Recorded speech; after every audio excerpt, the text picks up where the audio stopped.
Bismillahirrahmanirrahim. Assalamu alaikum, all the parents and teachers. How are you all? In this lecture, we are going to read a lesson 5, Our Country of New Oxford Social Studies for Pakistan for class 5. Class 5 की social studies का आज हम lesson 5 पढ़ेंगे, our country. And this is a lengthy chapter और इसको हम different parts में पढ़ेंगे. ठीक है, तो इस लेक्चर में we are going to start this chapter और पार्ट 1 इसका ये है और इसमें हम आज जितना पढ़ेंगे उसको मैं आपको जो है वो सारा एक्सप्लेन करूँगी. So stay tuned with me through out the lecture to understand this. Parents and teachers, whenever you start teaching your children, make sure that they are attentive. वो आपकी बात सुन रहे हों और वो आपकी बात ध्यान से सुन रहे हों और उनका यानी कि हर चीज़ से जो है वो ध्यान हटा के आपने अपने लेक्चर के ऊपर जो है वो फोकस करवाना है. ठीक है, तो जो आपका मेथडोलॉजी का जो टीचिंग मेथडोलॉजी का सबसे फर्स्ट जो पॉइंट है वो यही है कि आपका जो स्टूडेंट है उसको अटेंटिव होना चाहिए. ठीक है, फिर ही आप जो उसको पढ़ाएंगे, जो समझाएंगे और उनकी क्रिएटिविटी जो है वो इन्हांस होगी उससे. जब उनको किसी चीज़ की समझ ही नहीं आएगी तो फिर वो they will not be able to comprehend that. फिर उससे उस चीज़ से रिलेटेड ना वो क्वेश्चंस के आंसर दे सकेंगे, ना वो कोई और चीज़ जो है उसकी समझ सकेंगे. तो social studies is a subject कि ये इसमें हम पढ़ते तो अपने आसपास के यानी कि सोशल मीन्स अपने आसपास की सोसाइटी के बारे में पढ़ते हैं. ठीक है, मोस्टली हम अपनी कंट्री के बारे में, अपने सिटीज़ के बारे में, अपने कल्चर के बारे में पढ़ते हैं और ये चीज़ें देखने में आम जो है वो आम तौर पे हम समझते हैं कि हमें पता होती हैं. लेकिन जब हम ये सब्जेक्ट में जब हम डीपली पढ़ते हैं तो हम बहुत सारी चीज़ें ऐसी हमें मिलती हैं, बहुत सारी चीज़ें हम ऐसी पढ़ते हैं और ऐसी हमारे सामने आती हैं जो कि हमारे लिए भी न्यू होती हैं. तो हमें कोशिश करनी चाहिए कि बच्चों को इस सब्जेक्ट को जो है इंटरेस्टिंग करके उनके सामने पेश किया जाए. और किसी भी चीज़ को इंटरेस्टिंग करने का जो है वो तरीका एक ही होता है कि आप उसको अच्छे तरीके से समझाएं अगले बंदे को. और समझाने के लिए मैंने आपको हमेशा एक ही चीज़ बताई है कि इंग्लिश में हम पढ़ते हैं, ठीक है, लेकिन समझाना हमने उर्दू में है, because Urdu is our national language and Urdu is the language in which our students are more comfortable and in which they can understand the concepts more easily. मैं हमेशा यही बात कहती हूँ और आज भी मैं यही कहूँगी कि बड़ी बड़ी जो नेशंस हैं like China, Russia, Germany and all the other nations, they are proud of their languages और वो आज भी अपनी नेशनल लैंग्वेज जो है उसमें अपने सारे हायर स्टडीज़ जो है वो करते हैं. ठीक है, एंड वो बिल्कुल भी इस चीज़ को माइंड नहीं करते कि जी नेशनल लैंग्वेज उनकी जो है वो बोली जाए, तो बल्कि वो अपनी लैंग्वेज को खुद इज़्ज़त देते हैं. तो दुनिया सारी में जो है वो उनकी लैंग्वेज को इज़्ज़त दी जाती है. तो हम लोग जब तक अपनी लैंग्वेज को इज़्ज़त नहीं देंगे, खुद से रिस्पेक्ट नहीं देंगे और इसको इम्पोर्टेंस नहीं देंगे तो बाकी दुनिया भी नहीं देगी. इसकी बहुत सारी एग्जांपल्स हैं मेरे पास कि हमारी उर्दू ज़ुबान जो है वो कितनी पीछे रह गई है आजकल के दौर में. लेकिन वो मैं आपको फिर किसी लेक्चर में इंशाल्लाह बताऊंगी. अभी मेरा मकसद ये है कि आप लोग उर्दू में बच्चों को समझाया करें और इंग्लिश जो है वो हम एज अ सेकंड लैंग्वेज जो है वो साथ साथ पढ़ ही रहे हैं, साथ साथ बच्चों को भी सिखा रहे हैं. और इसमें यानी कि ये चीज़ें सब इंग्लिश में लिखी हुई हैं. ठीक है, जब एक दफ़ा उन्हें उर्दू में समझ आ जाएगी तो फिर वो ये इंग्लिश भी समझ सकेंगे, इस इंग्लिश को भी पढ़ सकेंगे और फिर वो इस चीज़ को इंग्लिश में इसका आउटपुट दे सकेंगे, इंग्लिश में इसके क्वेश्चंस के आंसर्स दे सकेंगे. ठीक है, सो पेरेंट्स एंड टीचर्स ये एक पॉइंट अपने जहन में रखा करें आप हमेशा कि कभी भी इस कोशिश में अपना और बच्चों का वक्त मत वेस्ट किया करेंगे जी हम इंग्लिश में ही एज इट इज़ उनको हर चीज़ समझाने की कोशिश करें. You will waste your and your students time simply. ठीक है, so let's start and as a warm up activity you can ask different questions from the students and you can ask them that what they know about their country and what are the things about their country which make them proud. इस तरह के ये जितने भी ये first para में आप questions देख सकते हैं. You can ask the children, are you proud of your country? Can you name things about Pakistan that make you happy? Let us look at some of the things that make Pakistan a wonderful country to live. As you all know that we all are Pakistanis and we love Pakistan and we love our country, and there are lots of things which are blessed and we are blessed to live in Pakistan और जो हमारे पास ये सब चीज़ें हैं. ठीक है, तो आपने अपने स्टूडेंट्स को भी ये चीज़ें जो है वो उनकी इम्पोर्टेंस जो है वो बतानी है, ठीक है।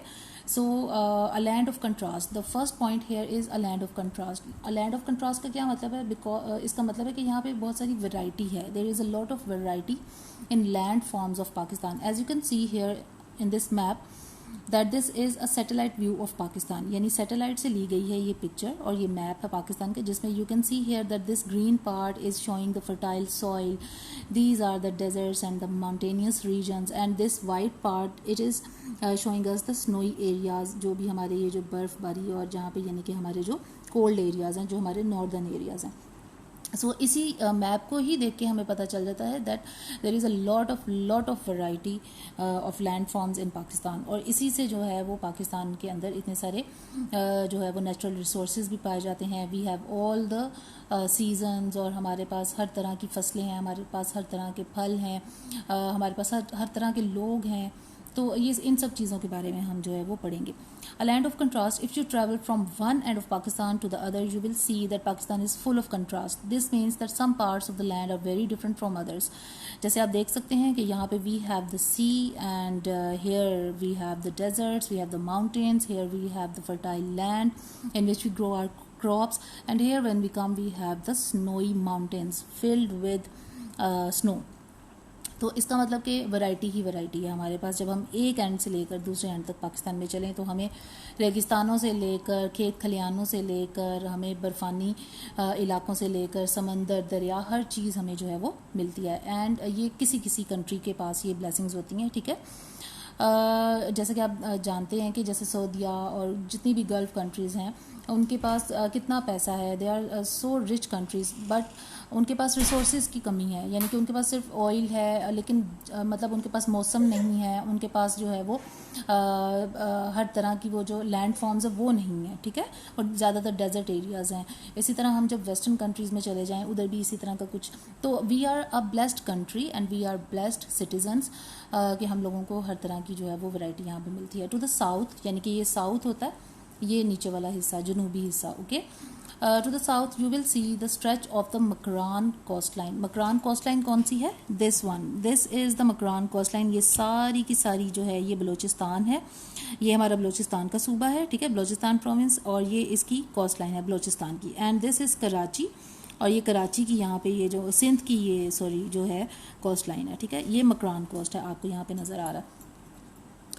Along the Arabian Sea, this is the Arabian Sea and this is the Makran coast and it is located in Balochistan. Further inland in Balochistan are the plateaus and deserts. Here you can see in Balochistan there are plateaus and there are mountains and there are deserts which are rich in minerals. यहाँ पे रेगिस्तान है, यहाँ पे पहाड़ हैं हर तरह के जिनमें मादनियात के ज़खायर हैं। Towards the east are hot, ये ईस्ट हमारे यहाँ पर ये राइट साइड पर आता है, ठीक है। तो ईस्ट पे हमारे पास क्या है? Towards the east are hot dusty plains, ये सब प्लेन्स हैं यानी मैदानी इलाके हैं, ठीक है। और यहाँ पे मौसम जो है वो गर्म होता है, हॉट होता है, ठीक है। डस्टी प्लेन्स मीन्स यहाँ पर यानी कि सॉइल यहाँ की जो है वो रिच होती है, और and the dunes of the Thar desert, यहाँ पे करके हमारे पास जो है वो थर्ड डेजर्ट भी पाया जाता है। यानी कि this is the amount of variety which we have in all the provinces of Pakistan. On the next page, here you can see they are telling us about the north part. Now as you move north you will come to farmland and orchards. Farmland and orchards are here. ये सब ये चीज़ें हैं, ये यहाँ पर farms हैं, means यहाँ पे जो है वो क्रॉप्स ग्रो होती हैं, और ये सब हमारा फर्टाइल एरिया है, ठीक है। ये हम नॉर्थ की तरफ जा रहे हैं। नॉर्थ हमेशा ऊपर होता है, ओके, साउथ नीचे होता है, वेस्ट जो है वो लेफ़्ट पर होता है, और ईस्ट जो है वो हमारे राइट पर होता है। तो ये आपने बच्चों को ये डायरेक्शंस जो हैं वो समझानी बहुत लाजमी है, उसके बाद ही वो कोई भी मैप समझने के जो है वो काबिल होंगे।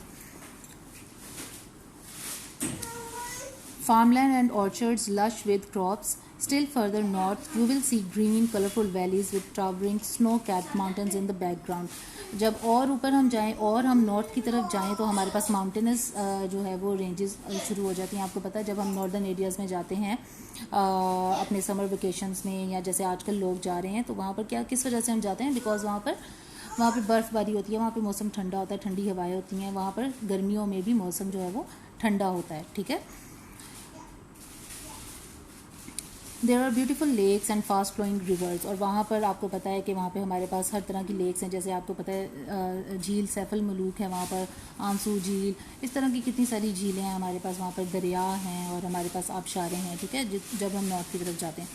All these different types of landscape show how interesting and varied life is in Pakistan. The climate and landforms of, मैंने आपको पहले भी बताया जब हमने क्लाइमेट वाला चैप्टर पढ़ा था, तो मैंने आपको उसमें बताया था कि किसी भी जगह का जो क्लाइमेट है वो उधर के रहने वाले लोगों के ऊपर बहुत ज़्यादा असरअंदाज होता है, उनके लाइफस्टाइल के ऊपर, उनके ऑक्यूपेशंस के ऊपर, वो जिस तरह के कपड़े पहनते हैं, वो जिस तरह का खाना खाते हैं, ये सब चीज़ें, ठीक है। तो इसमें वो यही बता रहे हैं, the climate and land forms of particular place, particular means एक खास जगह जो है, ठीक है, have a great influence, great influence means एक बहुत गहरा असर होता है on many aspects of life like occupations, food, dress, entertainment and income. This is why in Pakistan there are so many different kinds of people who have different lifestyles, speak different languages, have different customs and different features. As you know that we live in Lahore in Punjab and we have a special dress code. हमारे खाने एक और तरह के होते हैं, ठीक है। जब हम नॉर्दर्न एरियाज़ वाली साइड पर जाते हैं तो वहाँ पे आपको पता है कि वहाँ के लोगों के ऑक्यूपेशंस कुछ और हैं।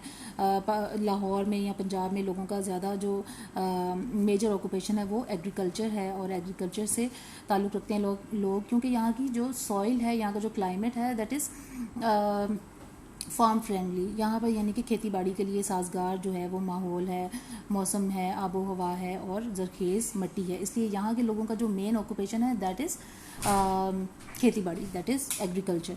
तो इसी तरह हम जब गिलगित बल्तिस्तान या ऊपर नॉर्दर्न एरियाज़ वाली साइड पर जाएँ तो वहाँ पर लोगों के पास और ऑक्यूपेशंस हैं, वहाँ पे खेती बाड़ी वो नहीं कर सकते, तो वहाँ पे उनके और यानी कि वो जो है वो उनके फार्म हाउसेज़ हैं या वो फार्मिंग करते हैं, यानी फार्मिंग मीन्स वो अपने मवेशी पालते हैं और इस तरह की चीज़ें, ठीक है। जैसे जब हम कोस्ट लाइन वाली यानी कि अरेबियन सी वाली साइड पर जब हम आते हैं, समंदर वाली साइड पर, तो वहाँ पे लोगों का जो ऑक्यूपेशन है वो क्या है, वहाँ पे लोगों का ऑक्यूपेशन ऑब्वियसली क्या होता है, वहाँ पे वो फ़िश फार्मिंग और वो मतलब फ़िश जो है वो पकड़ते हैं और वो मछेरे हैं ज़्यादातर। तो इसलिए यानी कि वो ये कह रहे हैं कि पाकिस्तान में इतनी ज़्यादा वैरायटी है और इतना ज़्यादा क्लाइमेट का जो है वो चेंज है कि